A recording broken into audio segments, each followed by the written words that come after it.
یہ میں سارے پہاڑی علاقے اسکول کالج کے زمانے میں سیر کرتے تھے. اب یقین مانے بیٹا سڑک بھی نظر نہیں آتی تھی، ایسے ان پر سایہ ہوتا تھا. آرام تک چلے جاؤ، ہوٹل ہی ہوٹل، ہوٹل ہی ہوٹل، ہوٹل ہی ہوٹل. اور جو اوپر جنگل ہیں وہ ٹمبر مافیا نے رشوت تو سارے ملک کا ہمارا شیوا ہے، جنگل صاف کر دیا. بڑا درد ہوتا ہے.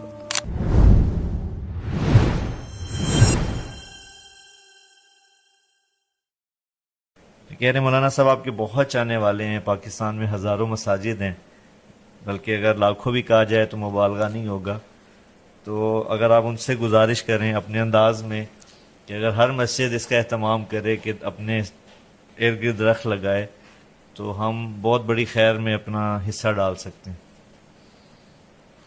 بہت پیارا. اس نے سوال تو نہیں کیا، درخواست کی ہے. جی درخواست ماشاء اور اللہ. بہت ہی ضرورت ہے، بہت ہی اشد ضرورت جی ہے. ٹمبر مافیا نے ہمارے پہاڑ صاف کر دی. میں اسکول سے ہی مری سیر کے لیے ہم جاتے تھے، ذمہ داروں کے بچے تھے تو مفت میں مل جاتا تھا سب کچھ. تو بیٹا آپ یقین کریں کہ 69-71 تک تو میرا کالج کا دور ہے. جی مری میں جب جاتا تھا دوستوں کے ساتھ ہم ٹھہرتے تھے تو اتنا درخت تھا کہ نہ سڑک نظر آتی تھی نہ گھر نظر آتے تھے. میٹروپول ہوٹل تھا، پوری صاحب رحمۃ اللہ علیہ، وہ گلاب علی چشتی مرحوم میرے بڑے پیارے دوست تھے، ان کے والد سے ان کی دوستی تھی. تو وہ اس کے فلیٹس تھے، اب تو وہ ہوٹل بن گیا. جی وہ صرف فیملیز کو دیتے تھے. صحیح. تو ہم چھڑوں کو وہ اس لیے دے دیتے تھے کہ گلاب علی پھر غلام علی کا بیٹا تھا تو وہ ہم اس میں رہتے تھے مہینہ مہینہ. تو اب یقین مانے بیٹا میں اس کے وہ ایک جگہ تھی وہاں بیٹھتا تھا تو مجھے مری نظر نہیں آتا تھا، اتنے درخت.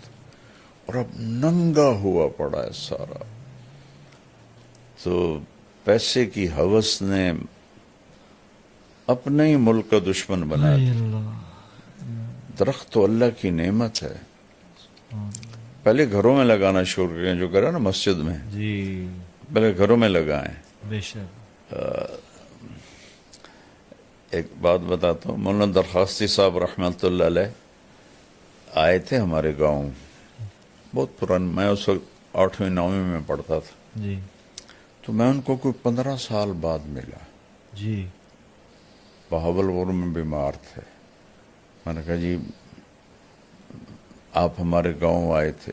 ان کا ایسا حافظہ تھا، ہاں پہچانتا ہوں آپ کے گاؤں میں درخت بہت زیادہ تھے اور آپ نے ہمیں مرچوں والا سالن کھلایا تھا.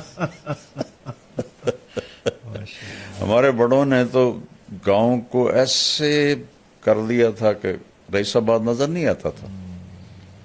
اور یہ ہماری جو سڑک ہے یہ بڑے بڑے درختوں سے بھری ہوتی تھی. لیکن تو خود ہم اپنی جان کے دشمن بنے ہوئے ہیں.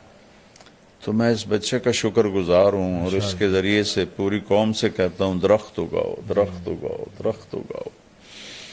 یہ جو ہمارے پرائیویٹ بناتے ہیں نا کالونیز، یہ بڑے ظالم ہیں. یہ انچ بیچنے کے چکر میں ہوتے ہیں.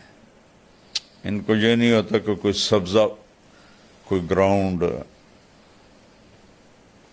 کوئی گرینری ہو، آکسیجن آئے. تو پوری قوم مجرم ہے اس میں بیٹھا، پوری قوم مجرم. شیخ زاید بن سلطان نے ریت کو نخلستان بنا دیا. تو یہاں تو نخلستان تھا. یہ میں سارے پہاڑی علاقے اسکول کالج کے زمانے میں سیر کرتے تھے. آپ یقین مانے بیٹا سڑک بھی نظر نہیں آتی تھی، ایسے ان پر سایہ ہوتا تھا. اور ناران تک چلے جاؤ، آگے تک چلے جاؤ، ہوٹل ہی ہوٹل، ہوٹل ہی ہوٹل، ہوٹل ہی ہوٹل. اور جو اوپر جنگل ہیں وہ ٹمبر مافیا نے جنگل کے کیا اس کو کہتے ہیں افسران، ساز اور رشوت تو سارے ملک کا ہمارا شیوا ہے. جنگل صاف کر دے. بڑا درد ہوتا. زہر بھائی آپ کا شکریہ، آپ کی بڑی اچھی سجیشن تھی. بے شک اس میں ملک کا، قوم کا فائدہ ہے. مولانا صاحب، میری امی بہت تانے دیتی ہیں، بہت زیادہ روک ٹوک کرتی ہیں، دوسروں کے سامنے برا بھلا کہتی ہیں. کبھی کبھی تنگ آ کے میں ان کے آگے بھی بول پڑتی ہوں اور بدتمیزی بھی ہو جاتی ہے. پھر وہ مجھے بددعائیں دیتی ہیں کہ تیری نماز قبول نہیں ہوگی، تیری عبادت قبول نہیں ہوگی. تو پلیز آپ مجھے گائیڈ کریں کہ مجھے کیا کرنا چاہیے. اور ساتھ یہ بھی لکھا انہوں نے کہ امی آپ کے بہت بیان سنتی ہیں. تو یہ بابا ایک کامن مسئلہ ہے. ماں کی شفقت بھی، ماں کی محبت بھی بہت زیادہ ہوتی ہے، لیکن عام طور پہ گھروں میں دیکھا جاتا ہے کہ تان و تشنی بھی بہت زیادہ ہو گئی ہے ماؤں کی. بسم اللہ الرحمن الرحیم والصلاة والسلام علی رسولہ الکریم وعلی آلہ وصحبہ اجمعین. پہلے تو میں ان کی والدہ کو نصیحت کروں گا کہ اللہ کے نبی کا فرمان ہے اکرموا اولادکم، اپنی اولاد کو عزت دو. اللہ. تو والدین سمجھتے ہیں کہ اولاد ہماری پراپرٹی ہے، ہم جیسا چاہیں کریں، جو چاہیں کہیں، تو یہ ہمارا حق ہے. لیکن شریعت نے اولاد کا حق بھی رکھا ہے اور ماں باپ کا حق بھی رکھا ہے. تو پہلے تو والدین سے کہتا ہوں کہ اپنی اولاد کو عزت دیں. یہ تانا دینا یہ بچوں کو مار دیتا ہے، اور آپ اپنے ہاتھوں سے اپنی اولاد کے دل سے اپنی محبت کے چراغ بجھا دیتے ہیں، اور وہ بجھے ہوئے چراغ پھر نہیں جلتا، ظاہرداری رہ جاتی ہے، اندر کی محبت ختم ہو جاتی ہے. چونکہ جو میں کہا کرتا ہوں کہ دنیا ساتوں سمندر کی کڑواہٹ سے زیادہ کڑوا ہے ایک زبان کا کڑوا بول. پوری دنیا کی شہد کٹھے کروں تو ان کے مٹھاس سے زیادہ میٹھا ہے زبان کا ایک میٹھا بول. اللہ. وہ میں سناتا بھی رہتا ہوں.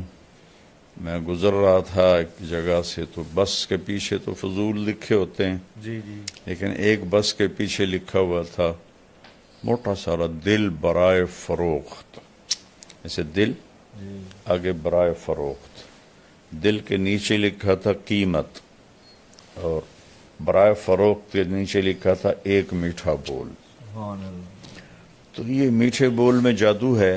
یہ ایک اردو کا محاورہ بھی ہے، جی. اور یہ حدیث سے لیا گیا ہے. ان من البیان لسحرا. کچھ گفتگو ایسی ہوتی ہے جو لوگوں پہ جادو کر دیتی ہے، صرف اپنے مٹھاس کی وجہ سے، اپنے میٹھے بول کی وجہ سے. تو تانا تو کبھی دینا ہی نہ چاہیے. میاں بیوی بھی آپس میں ایک دوسرے کو کوئی گلا شکوہ ہے محبت سے بات کریں، تانا نہ دیں، طنز نہ کریں. اور خاص طور پر چونکہ ہماری معاشرت ہندی ہے، ہندوستانی معاشرت ہے، اسلامی نہیں ہے، تو اکثر نوجوان بیویوں کو اس کے ماں باپ کے تانے دیتے ہیں، بیوی کے ماں باپ کو برا بھلا کہتے ہیں، بیچاری کٹ کے رہ جاتی ہے. بعضی لڑکیاں بھی بہت غلط زبان کی ہوتی ہیں، وہ بھی بہت نقصان پہنچاتی ہیں اپنے آپ کو بھی اور اپنے گھر کو بھی. تو اکرموا اولادکم، اپنی اولاد کو عزت دو. حضرت فاطمہ رضی اللہ تعالیٰ عنہ علیہ السلام، ان کا گھر اور اللہ کے نبی کا گھر ساتھ ساتھ تھا، تو اکثر آنا ہوتا تھا. جب بھی حضرت فاطمہ علیہ السلام سبحان خالی دستک دیتی تھی نا، تو آپ کہتے تھے یہ تو فاطمہ کی دستک، تو فاطمہ کی دستک. اتنا انس تھا کہ دستک تو کتنی دروازے پہ ہوتی، جی یہ تو فاطمہ کی دستک. ایک دم آپ کھڑے ہو جاتے. ایک کرسی بھی تھی آپ کے کمرے میں، بستر تھا، چارپائی، نیچے بیٹھے ہیں، کرسی پہ بیٹھے ہیں، چارپائی پر بیٹھے، آپ ایک دم کھڑے ہو جاتے تھے اور جا کے دروازے کے سامنے اپنی بیٹی کا ہاتھ پکڑتے تھے اور ان کا ماتھا چومتے تھے. پھر ہاتھ چھوڑتے نہیں تھے، ہاتھ پکڑے پکڑے آ کر پہلے بیٹی کو بٹھاتے تھے، پھر خود بیٹھتے تھے. تو ماؤں کو تو میں یہ کہتا ہوں، ایک دفعہ ایک لڑکے سے میں نے پوچھا، جاننے والا تھا، کہ یار تمہاری ماں تو بڑی نیک ہے اور بڑے وہ مسلح پر ہی بیٹھی ہوتی ہے، تو تم اپنی ماں سے دور دور کیوں رہتے ہو؟ کہا جی تانے بہت دیتی ہے. تو عبادت سے دل نہیں جڑتے، محبت سے دل جڑتے. تو بچی کو کہتا ہوں کہ صبر کر لے، کہ لا تقل لہما اف، ان کی زیادتی کو بھی برداشت کر لے تو اللہ مقدر سنوار دے گا، عزتیں بڑھا دے گا. اور میں پھر دوبارہ ماں سے کہتا ہوں، باپ سے کہتا ہوں، کبھی سب کے سامنے اولاد کو نہیں ڈانٹنا چاہیے، کبھی بھی نہیں ڈانٹنا چاہیے. آپس میں بھی کوئی جھگڑا ہو تو اولاد کے سامنے نہ کریں. مجھے واقعہ یاد آ گیا، ملتان سے ایک بچہ میرے پاس آیا، اب تو ماشاءاللہ وہ ڈاکٹر بن گیا ہے. اس نے پنجاب میں ٹاپ کیا تھا FSC میں. تو مجھ سے کہنے لگا، مولانا میں 2 دفعہ خودکشی کی کوشش کر چکا ہوں، اللہ نے بچا لی. میں نے کہا تم تو ٹاپر ہو، تم نے کیوں خودکشی کی کوشش کی؟ کہ میرے ماں باپ اتنا لڑتے ہیں آپس میں اور میرے سامنے لڑتے ہیں، تو اس سے دل برداشتہ ہو کر میں نے 2 دفعہ خودکشی کی اٹیمپٹ کی. تو اولاد کو بچائیں، اختلاف ہو تو ان کے سامنے بالکل بھی ایک دوسرے کے ساتھ بدتمیزی نہ کریں، برداشت کریں، الگ کمرے میں بات کر لیں، اور اپنی اولاد کو محبت کا اظہار کریں. اظہار نہیں کرتے، وہ تھوڑی تھوڑی باتوں پہ ان کو ٹوکتے ہیں، اے کی کیتا ہے، اے کیوں کیتا ہے، انج کرنا سی، انج کرنا سی. تو وہ کہ روبوٹ تو ہے نہیں کہ بھی ان کو آپ جیسے چاہیں ان کو گھسیٹتے رہیں. تو بیٹی سے بھی کہتا ہوں کہ چپ کر جایا کرے، جواب نہ دیا کرے، چونکہ اللہ کا فرمان ہے لا تقل لہما اف، اف بھی نہ کرو. تو اس لیے صبر کرے تو زیادہ بہتر ہے، اور اللہ سے مانگے کہ اللہ اس کی ماں کا دل نرم کر دے. جی اگلا ہمارے ساتھ کامران بھائی ہیں.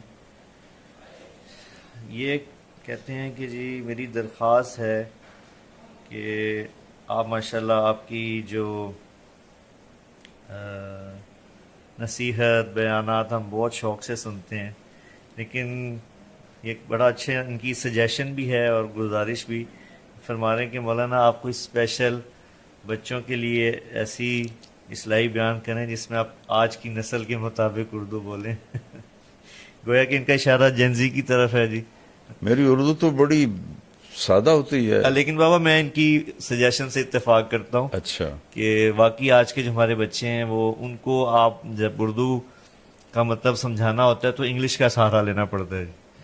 تو یہ واقعی آج کے جو ہیں شوق سے سنتے ہیں آپ کے بیانات بچے، لیکن یہ مسئلہ ہے کیونکہ انگلش میں تعلیم بھی ہے، سوشل میڈیا سارا انگلش میں ہے، تو آپ کی آسان اردو بھی ان کے لیے بعض الفاظ ان کے لیے مشکل ہوتے ہیں.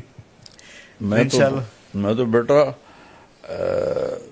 خود سوچ کے میں آسان لفظ لاتا ہوں کہ مجھے پتہ ہے کہ آگے جو بیٹھے ہوئے ہیں تو آج کل کی فصاحت، یہ فصاحت اسے نہیں کہتے کہ آپ عجیب و غریب الفاظ لے آؤ، فصاحت اسے کہتے ہیں کہ بات دل میں اتر جائے. آپ قرآن میں دیکھو کتنے آسان الفاظ، سبحان اللہ.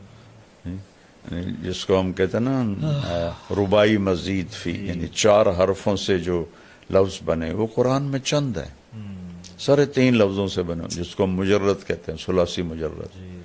میری کوشش ہوتی ہے، اب اس سے نیچے تو میں کر نہیں سکتا. ایک بابا یہاں پہ میں ذرا فنون ایک بات بتانا چاہوں گا آپ کے لیے بھی، ناظرین کے لیے بھی، کہ ہمارے اپنے جو بھانجے بھتیجے بچے، ان کا اسکول میں بھی امتحانات چل رہے ہیں سالانہ. تو ہمارے بھانجا وہ بتا رہا تھا کہ ایک سوال آیا، عجائب گھر اردو میں آیا کہ اس کا عجائب گھر کا مطلب بتائیں. تو وہ بتا رہا تھا کہ کلاس میں کسی بھی بچے کو عجائب گھر کا نہیں پتا تھا. کسی نے لکھا مینٹل ہاسپٹل، کسی نے کچھ جواب لکھا ہے. وہ بتا رہا تھا کہ 99% تقریباً جواب غلط تھا بچوں کا. تو یہ میں آپ کو بابا لطیفہ بھی ہے اور اردو کی سطح بھی بتا رہا ہوں کہ عجائب گھر کا مطلب بھی بچوں کو آج کے نہیں آتا.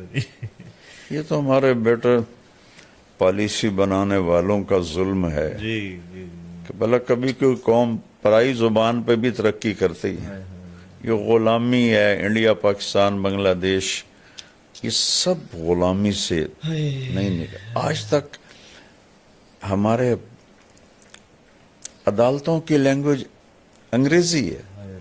بتاؤ، چائنا نے انگریزی سیکھی ہے، جاپان نے انگریزی سیکھی ہے، تائیوان نے، کوریا نے انگریزی سیکھی. اپنی زبان میں بچوں کو ماہر کرنا چاہیے. 1917 میں لینن نے روس فتح کیا، صرف 1924 میں وہ مر گیا. 7 سال جی اس کو ملے. اس نے پہلا کام یہ کیا کہ جتنا سائنسی علم تھا سارا رشین میں ٹرانسلیٹ کروایا، اوپر کھڑے ہو کر، اور پھر اپنے بچوں کو پڑھایا. اور امریکہ کے بعد وہ دوسری ایٹمی طاقت بن گیا. تو پہلے آپ انگریزی سیکھو، اردو کو انگریزی میں بدلو، پھر انگریزی کو سمجھو. یہ تو بچوں کو مصیبت میں ڈالنے والی بات. لیکن نکار خانے میں طوطی کی کون سنتا ہے.